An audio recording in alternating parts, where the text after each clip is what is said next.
Cheguei ao hospital de Planaltina, né, à noite com o Lucas. Ele tinha muita febre, cansaço, os dedos eram totalmente roxos. E o médico me atendeu e disse que era só uma gripezinha, porque ele só tinha 1 mês e 20 dias de vida. Mas ele falou, vamos fazer um raio-x para poder, né, a gente ter certeza. E aí quando fez esse raio-x ele disse, não, realmente é só uma gripezinha. O raio-x está limpo. O Lucas, né, realmente isso aí é uma virose, uma gripezinha. E aí voltamos para casa, ele me passou um remédio, nebulizações e um medicamento. Só que o medicamento eu não encontrei. E quando foi no outro dia, o Lucas já amanheceu mais cansado. A febre não tinha passado. E o remédio que ele me passou não tinha encontrado. Simplesmente só fiz as nebulizações. E daí eu vim para Brasília. Cheguei em Brasília, 4 horas da tarde, no hospital do HMIB. E encontrei o Dr. Carlos Aconeta, um médico pediatra boliviano. E ele disse, você tá vindo da onde, mãe? Eu falei, eu tô vindo de casa. Ele falou, esse menino tá parado. E ele correu com o Lucas. Reanimaram o Lucas e aí ele veio para mim e disse, eu suspeito que o Lucas seja portador de uma doença. Só que eu preciso de um raio-x para me confirmar. E eu falei, eu tenho um raio-x de ontem. Ele falou, da onde? Eu falei, do hospital de Planaltina. Ele falou, quando ele olhou o raio-x, ele disse, me desculpe a palavra, que porcaria de médico é esse? Que examina uma criança que está com uma lesão no pulmão, 2/3 está lesado, e me disse que esse menino não tem nada. Você deu algum remédio para ele? Eu falei, não, ele me passou aqui. Só que eu não encontrei. Em 3 farmácias que eu passei. Só fiz mesmo as nebulizações com o Berotec. Ele falou, foi por Deus que você não encontrou. Porque se você desse, o Lucas tinha morrido. Né? E daí então eles começaram a cuidar dele. Reanimaram o Lucas, colocaram ele num box de emergência. A 15 litros de oxigênio. Para que naquele momento ele não fosse para a UTI. Porque ele era muito bebezinho ainda. E aí foram cuidando dele, mas ele agravou muito. E aí ele teve pneumonia também. Né? Aí o coração foi afetado. Ele teve insuficiência cardíaca. Com 1 mês, né? 1 mês, quase 2 meses de vida. E eu chegando 1 mês dentro do hospital, ele foi levado à UTI. E ali ele ficou 6 meses entubado, né? Que todo mundo que chegava falava, ele não reage a nada, né? Então foram 6 meses aí que o Lucas, para os médicos, ele não tinha mais vida. E sempre o Dr. Zaconeta buscando tudo pro Lucas, medicamento, né? Tudo, ele tinha muita crise convulsiva. Então ele já estava sendo cuidado também pelo neuro, né? Cardiologista, por todos. E daí quando ele fez 6 meses dentro da UTI, que ele conseguiu sair da UTI, o Dr. Zaconeta buscou a doutora Rita Heloísa Mendes, pneumologia especialista na doença do Lucas, né? E aí a gente veio para o hospital de base. Ele veio num estado grave, que eles achavam que ele não suportava, né? Vindo do HMI para o hospital de base, mas com a graça de Deus ele aguentou chegar. Assim que ele chegou ao hospital de base, em outubro de 97, eu já estava no hospital desde junho. Né? Ele teve uma parada cardíaca. Ele ficou parado e aí eles reanimaram ele. E ela disse, nesse momento eu não posso mandar o Lucas para a UTI, eu tenho que fazer o que eu puder para ele não ir agora. E aí ela chegou para mim e disse, o Lucas vai tomar esses medicamentos, era em torno de 20 medicamentos por dia, e eu vou dar 2 dias para o Lucas. Se ele reagir, ele vai. Se não, é só esperar. E com a graça de Deus, em 2 dias, o Lucas reagiu aos novos medicamentos que ela deu para ele. E daí ali a gente foi ficando. Quando fez 1 ano que a gente estava dentro do hospital, o Lucas com 1 ano de vida, não tendo mais o que fazer. Não tinha mais antibiótico para dar para ele, porque todos da rede já tinham dado. Então ali ela buscava outros, né, antibióticos fora, e ali eles compravam para ele, né, porque não tinha. E aí para poder ver a melhora mesmo, para ele ter melhora. Aí quando ele fez 1 ano e 2 meses, eles decidiram pela primeira cirurgia. E todos os médicos disseram a ela que ele não resistia à cirurgia. A doutora Ivana, cirurgiã, que a doutora queria ela que operasse o Lucas, ela falou, eu não opero, porque ele morre na mesa. Ela falou, não, ele não vai morrer, com fé em Deus ele vai aguentar. Então a senhora assina o papel, porque eu não vou ser responsável. E daí a doutora Rita assinou o papel, e o Lucas foi levado à primeira cirurgia, em agosto de 98. E daí ele fez a cirurgia, passou bem, foi tranquilo, né? E ele foi tendo assim uma melhora, mas não uma melhora que se esperasse. Porque o pulmão esquerdo totalmente comprometido e o direito também já estava lesado. Porque no momento da cirurgia, o risco que ele corria era o comprometimento do pulmão direito, foi o que aconteceu. Mas né, ela disse que ele ia ter que passar por isso. E daí ela falou, o Lucas tem que chegar aos 2 anos. E com a graça de Deus, o Lucas chegou. Mas a doença é muito progressiva, porque a bronquiolite obterante, o paciente chega a 2 anos, né, 2, 3 anos, né, que era a expectativa deles, né.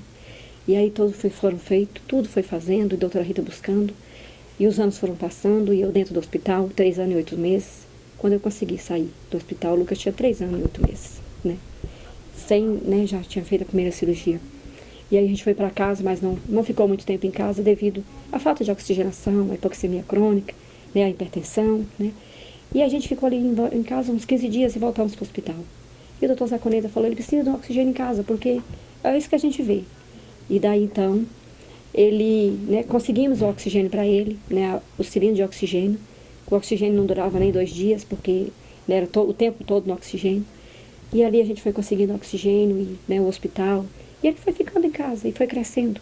Fisioterapia respiratória, eu vinha ao hospital 3 vezes por semana, porque a base tinha que fazer a fisioterapia respiratória, senão não aguentava, né, o tórax, né, a deformidade torácica. E tudo que era feito, tudo que a doutora Rita falava, eu fazia. Só que ele não tinha melhora, né. Sempre internando, internações, exacerbações. Se ele internava no mês, era 5, 6 internações por mês, né. A cada 5 dias, a cada 15 dias, e ali ele internava. E os anos foram passando, o Lucas foi crescendo, e continuava o tratamento. E assim, sempre a doutora Rita buscando. Para o Lucas nunca faltou nada. Sempre ela buscando, né. Uma parceria muito grande. Tudo que ela me dizia, eu falava, eu fazia, né. E aí, quando chegou o ano de 2003, né, o Lucas não vinha bem, e ela disse, eu vou a um congresso de medicina no Rio de Janeiro, e eu vou levar tudo do Lucas. Do Lucas temos que levar tudo. E aí ela foi para esse congresso. E lá eles decidiram internar o Lucas por 1 mês, aqui em Brasília, e fizesse todos os exames, e tomasse um outro tipo de medicamento. E era um medicamento muito forte, e a doutora Rita falou, eu estou com medo de dar esse medicamento ao Lucas, porque eu não conheço, né, um medicamento novo. Por aí, se a senhora decidir, para mim está decidido. E aí tomaram a decisão dele tomar o medicamento. E ele tomou esse medicamento por 1 mês, e ele teve uma melhora, né, boa até, porque ele conseguiu ficar um tempo em casa, né. Mas aí a doença, assim, a doença é muito progressiva, né, porque onde lesão acabou, né. Ali onde lesão tem que tirar, né. Só que também não dava para ir levando ele para cirurgia o tempo todo, né. Quer ver, chegar uma hora, como é que eu ia ficar sem pulmão, né. E aí no ano de 2004 foi um ano onde ele agravou, né, a doença. E ele foi internado e ali ele passou 22 dias parado, que ele não tomava nada, somente água de coco, né. O potássio dele chegou ao nível de 0, né. E por Deus e pela doutora Rita, por ela ser uma médica assim, médica com amor mesmo, porque ela disse, eu trabalho com amor, né. Toda a equipe médica dele, eu tive muita sorte, o Lucas, que é a graça de Deus, porque todos os médicos que nós encontramos sempre abraçou a causa do Lucas e via a minha busca, né, e a vontade dele de viver. Então a doutora Rita um dia chegou, ele já estava 22 dias já, que só dormia, e ela não conseguiu ficar em casa, e ela chegou ao hospital às 6 horas da tarde, num plantão que ela ia entrar às 7, né, e ela chegou às 6, e até todo mundo falou, mas a senhora aqui agora, doutora Rita? Eu falei, não estou conseguindo ficar em casa, porque o Lucas nessa situação, eu não estou conseguindo, né. E aí ali ela sentou do lado dele, e ela chorou, e ela pediu um exame quando viu que não tinha mais potássio. E aí ela falou, esse potássio tem que subir. Quando deu, né, 9 horas da noite, que ela tinha feito medicamento nele, injetado potássio, ele reagiu, né, e aí ele foi voltando, e ali para ela foi uma alegria enorme. E aí quando foi no outro dia, ela disse, agora o Lucas tem que fazer uma broncoscopia, para limpar esse pulmão, para a gente ver como que ele fica, porque desse jeito ele não vai aguentar. E aí, como ela sempre teve médicos que ela confia, então ela só levava o Lucas a médicos que ia fazer e que ela confiava. Ela quem vai fazer é o doutor Rui, então eu não estou muito preocupada, porque o doutor Rui está lá. E aí o doutor Rui fez a bronca, mas ele não teve melhora, né. E aí foram passando, chegou setembro, a gente voltou para casa, mas ele não conseguia ficar em casa. As crises, né, a falta de ar muito forte, né. E quando foi em agosto, né, em outubro, novembro, ele voltou a internar. Ficamos de novembro até dezembro. Desse tempo todo de vida dele, ele não tinha passado o Natal em casa.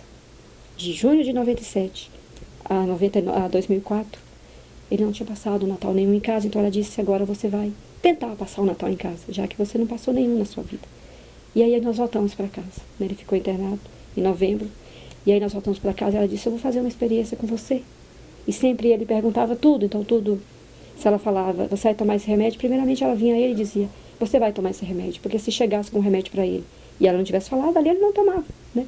Então sempre ela teve muito aquela preocupação de, né, nos informar sempre, tudo que ia ser feito.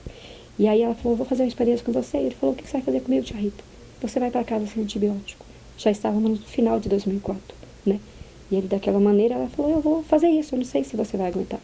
Né? Mas como você está muito tempo no antibiótico, então você vai. E aí nós fomos, mas ele só conseguiu 5 dias. Só passou o Natal em casa. O ano novo ele não aguentou. Né? No dia 2 de janeiro de 2005, ele teve uma outra crise e eu liguei para o SAMU. E disse ao SAMU, eu preciso ir para o hospital de base. Eles falaram, não, mas a gente não leva para o hospital de base. A gente leva para o hospital mais próximo. Eu falei, o Lucas só interno no hospital de base.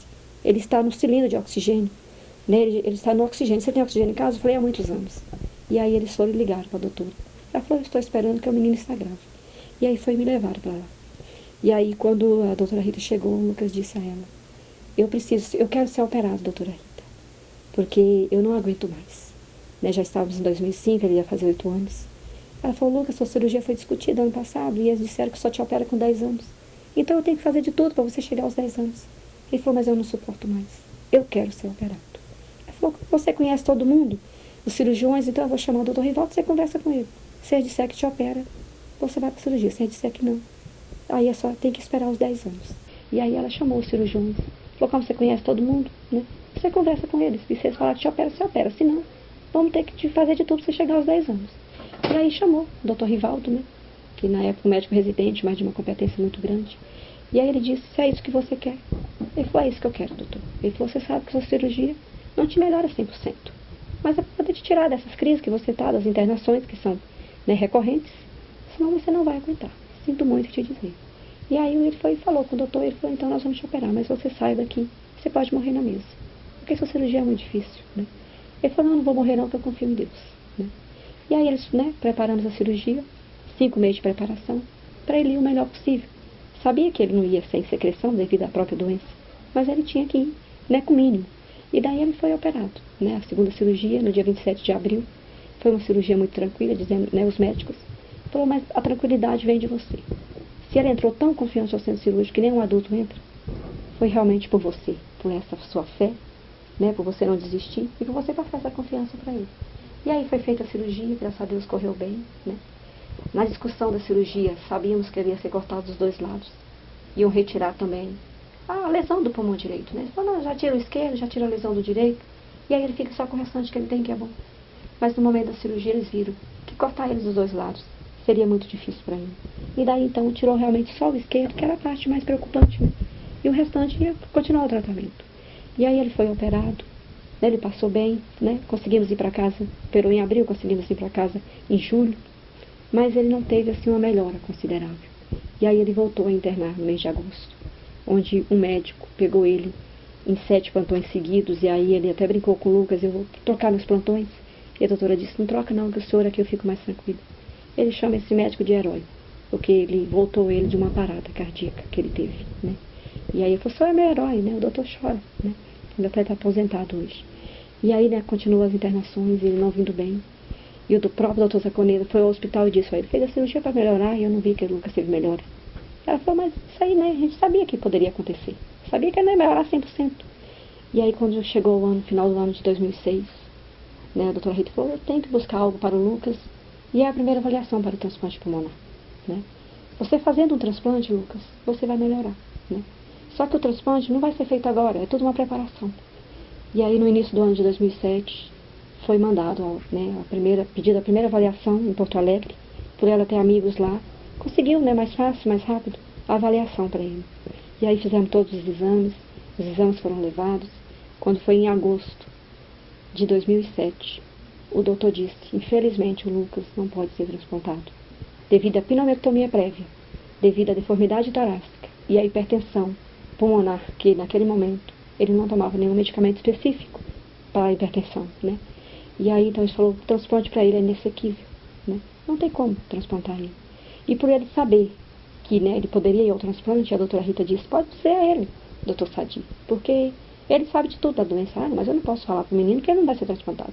Como é que assim vai ficar? Não pode ser. E quando os médicos disseram a ele, ele surpreendeu a todo mundo dizendo: confio em Deus, sou forte, não vou desistir, né? Então aquilo ali para eles, né, eles não esperavam. E aí o tratamento continuou, né? Precisávamos de um ecocardiograma duplo, foi pedido, mas não conseguiu fazer, para que ele fosse levado a um cateterismo.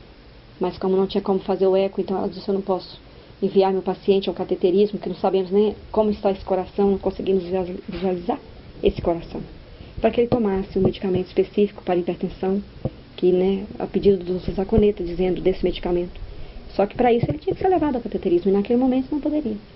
E aí as internações continuaram, né, nos anos seguintes, né, cada dia mais, né, ele mais cansado, requerendo mais oxigênio em casa, né, e sempre fazendo tudo. Ela disse: se ele não melhora, não é por falta de cuidado, e sim devido à doença, né. Quando foi no ano de 2008, ela disse: eu vou a um congresso de medicina, Lucas, e você vai ser meu assistente. Ele falou: o que eu vou fazer, tia Rita? Você vai ser meu assistente, eu vou falar de você e vou provar o que eu estou falando, né? E aí ela fez um exame, levou o Lucas, nós fomos com ela. E quando ela disse o caso do Lucas aos médicos, né? Que, né, surpreendeu a todo mundo, porque mostra um paciente grave, né, os exames, tudo. E ela disse, agora ele vai entrar, né? Eu vou provar o que eu estou falando. E aí quando o Lucas entrou, os médicos não aguentaram, os médicos, eles choraram, porque eles falaram, mas você não está falando da mesma pessoa? Você me diz um paciente grave, os exames são graves, uma lesão no pulmão direito e não tem mais o esquerdo, né? Coração está do jeito que está. E ele entra com essa cara maravilhosa. Como é que a senhora me explica isso, doutora Rita? Ela falou, não sou eu, é primeiramente a Deus e a mãe dele, né? Porque se ela não cuidasse dele como ela cuida, ele realmente não estaria aqui, eu só dou os medicamentos, né? E aí eles foram discutir o caso dele e decidiram por entrar com 2 medicamentos da fibrose cística para ele, né? Antibióticos especiais, para que ele tivesse melhora nesse pulmão. Apesar do diagnóstico não ser fechado, mas ele é colonizado pela bactéria Pseudomonas aeruginosa, né? Que é exclusiva da fibrose. Mas ela diz que é devido à doença dele mesmo, né? Pneumopata crônico, então eles contraem a bactéria, né?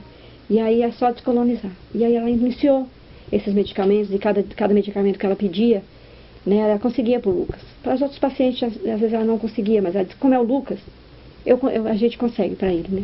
E sempre assim foram fazendo. E foi passando os anos, e quando chegou no ano de 2010, o Lucas voltou a internar no hospital de base, uma internação difícil. Ele foi para o box de emergência.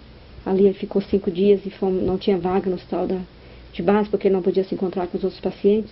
Ele foi levado ao hospital do Agarram, né? Mas ela disse, Lucas, tudo que vai fazer no Agarram é passado por mim. Nada que eles fizerem lá é por eles. Tudo é por mim, né? Porque ele internava há 13 anos num hospital e ir para outro, aquilo ali mexeu com ele, né?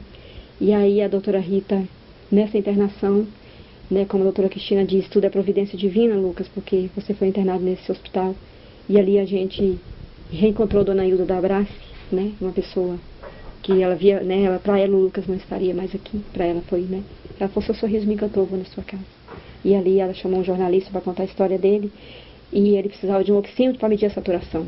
Eu sabia já, né, que ele estava falando de mais oxigênio, por causa dos dedos baqueados, né, e até tinha pessoas, né, da medicina mesmo, falava, como que você sabe?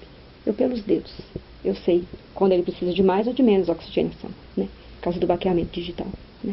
E aí a dona Hilda foi em casa e foi contada a história dele no jornal, e o jornalista colocou que era palmeirense, né, isso aí, né, quando os meninos viram a torcida Mancha Verde de Brasília, eles foram bater na minha casa, né, um palmeirense precisa da gente, né, e eles foram lá e assim que chegou em casa, eles perguntou para mim, o que é que o Lucas precisa? Eu falei, ele precisa do exame do coração, que há 7 anos ele aguarda, para ser levado ao cateterismo, mas aqui não tem janela para fazer.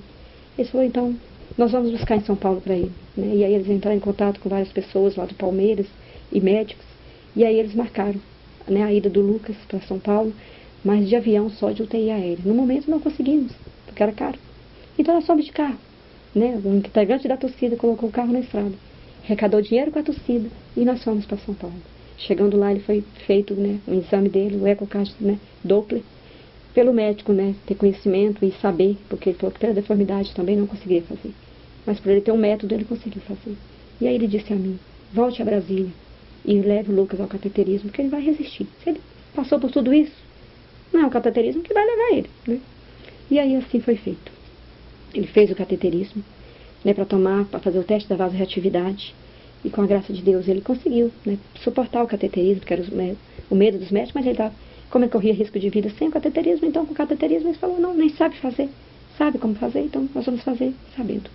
E aí ele iniciou o medicamento, né, em junho de 2011, foi tendo melhora na hipertensão, e todo ano voltando a São Paulo, né, 2 vezes por ano, o jeito que a doutora precisasse em Brasília, o doutor Marcelo atendia ele lá, né, no INCOR, e a Tarsila.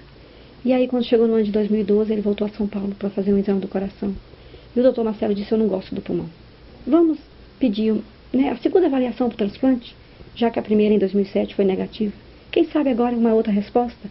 Ele está fazendo tratamento para hipertensão, ele cresceu, né? Então tudo, a gente, né, não pode parar na primeira. E aí a gente foi para a segunda avaliação, né, no INCOR. Foi feito os exames, tudo.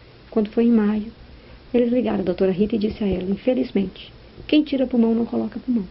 Ele tirou o pulmão muito cedo, mas é o que tinha que ser feito, e eu te parabenizo, porque se fosse nós, talvez a gente não tinha feito, né? Então tudo isso é pelo que a senhora fez por ele e pela mãe dele, né? Por ela cuidar dele e ele querer o tratamento, né? Então ele falou, você volta a Brasília e continua o tratamento que está sendo feito. Mas oxigênio para o Lucas é imprescindível. É oxigenação. Antibiótico terapia e fisioterapia. Isso aí vai para poder levar ele, né, para mais para frente.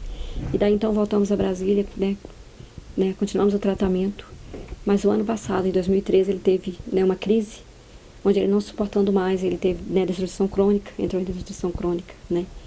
E aí foi passada uma sonda nele, em setembro de 2013, onde a doutora disse: agora para você, Lucas, é oxigênio 24 horas. Esse negócio de você dizer que 88 tá bom, o seu basal é 92. Oxigênio 24 horas, e a doutora foi muito franca com ele, disse: os nossos pacientes, Lucas, igual a você, de bronquiolite obterante, morrem de morte súbita. Então você tem que aceitar o oxigênio 24 horas, porque é para a sua vida, né? E daí então, né, ficou internado, saímos do hospital, e eu disse à doutora Cristina: a doutora Zaconeta mandou te dizer que tem um médico no Canadá, brasileiro, doutor Marcelo Simpel, que está lá estudando técnicas novas para transplantar quem tirou pulmão um paciente igual o Lucas. O que a gente tem que fazer para o Lucas chegar lá? Ela disse: primeiro eu tenho que conseguir falar com ele. E daí então ela mandou um e-mail para ele. Só que ela não esperava que em 2 horas o médico respondesse a ela e dissesse: o Lucas tem tudo para ser transplantado. É um paciente desse que eu preciso. Nós fazemos isso aqui todo dia, né? Então o que vocês podem fazer para o Lucas chegar aqui? Porque eu só volto ao Brasil no ano de 2018. É muito tempo para o Lucas esperar, né? Então assim, a doutora Cristina mandou tudo, né? Foi mandado foto, foi mandado os raio-x, tomografia, todos os exames que ele pediu, né? Foi avaliado por eles em 18 de dezembro, ele deu a resposta a nós, que o Lucas pode ser transplantado, um transplante unilateral. Mas para isso o Lucas tem que chegar lá, né? E ela disse: não, você tem que nos dizer o valor desse transplante. Porque o Lucas tem uma galera em volta dele. Se eu busco para o Lucas, é porque eles buscam. Se fosse outro paciente, eu não ia buscar, né? Então, ela disse assim: o Lucas chegando aqui, ele é transplantado, né? Então, a doutora Cristina ficou muito feliz e disse: nós vamos buscar porque vocês buscam, né? Então, houve, então, uma esperança para o Lucas. Então, agora ela disse: para você agora, Lucas, é só o transplante pulmonar. Eu não posso te deixar da maneira que você está, né? Então, nós estamos aí na busca de quem puder nos ajudar a chegar no Canadá, né? Os exames já foram, a avaliação. Ele disse: o Lucas chegando aqui em 3 meses, o Lucas é transplantado, né? Então, ele deu a nós até maio, né? Disse assim: o que vocês puderem fazer até maio para ele chegar aqui. Eu sei que vocês não vão conseguir esse dinheiro rápido, que são $300 mil, né? Mas vocês tendo um valor de 200 e poucos mil, você pode enviar o Lucas, não precisa ter o valor todo, né? Mas para ele o quanto antes, porque a vida dele, né? A cada dia a doença é progressiva, ele não consegue passar um dia sem antibiótico. São 16 anos, 16 anos que o Lucas toma antibiótico constantemente, né? Então a doutora Cristina falou: quando os médicos veem ele, eles não explicam. Não é igual o doutor Marcelo, a gente teve a consulta por videoconferência, ele disse: a cara dele é maravilhosa, mas infelizmente o pulmão não é. Me desculpe eu dizer, quem tem bronquiolite obterante não chega onde o Lucas chegou se não tiver o comprometimento. Então isso aí primeiramente Deus e a sua mãe, Lucas, né?